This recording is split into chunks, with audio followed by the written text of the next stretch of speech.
Hey, it's Sue. I wanted to talk to you briefly about your attic. When's the last time you went in your attic? I know it's not very exciting. Nobody goes in their attic. But it's important to look at your attic.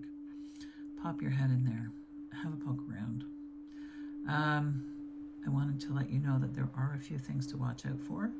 And if you're going to put your house up for sale, you should remedy these items. Because it's horrible to have a surprise during a home inspection. Mold. Let's talk about mold. Mold can come in your attic by various ways. You could have improper ventilation. You could have some leaking in the roof. The number one thing I've seen with mold and sheathing in the attic is from your bathroom fan. The bathroom fan is not hooked up correctly. It's not venting out the roof like you think it is, or out the soffit. It's been disconnected or not connected properly in the first place, and it's been venting into your attic for years. I've seen this in new builds too, so you should really check that.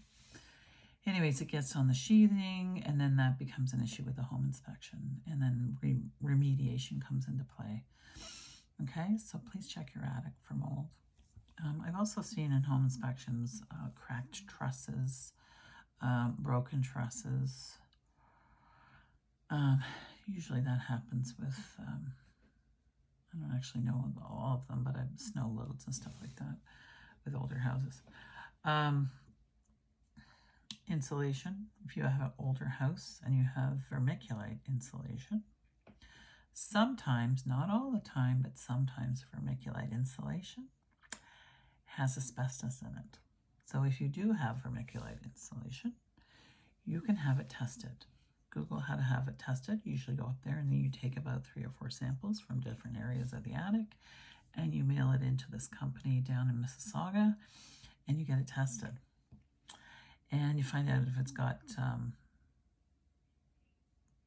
asbestos in it.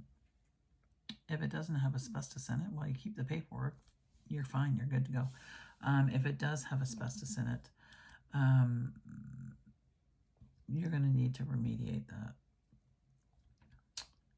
What's another thing in the attic? Critters in the attic. You're probably going to see some mice droppings. And it doesn't matter if you have a new home, you have an older home, you live in the country, you live in the city.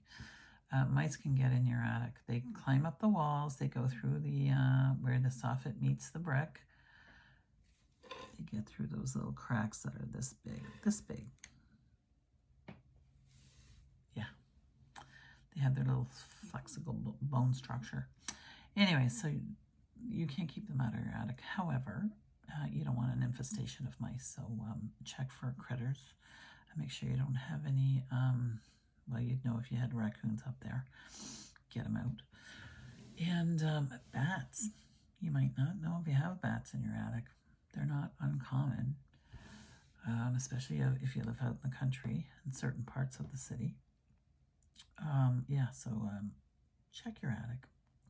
Go up there and make sure the environment is safe. And if you have any questions, you can direct message me, you can call me, you can email me, you can snail mail me if you want, and text me. I'd love to hear from you, and have a great day. The sun is shining.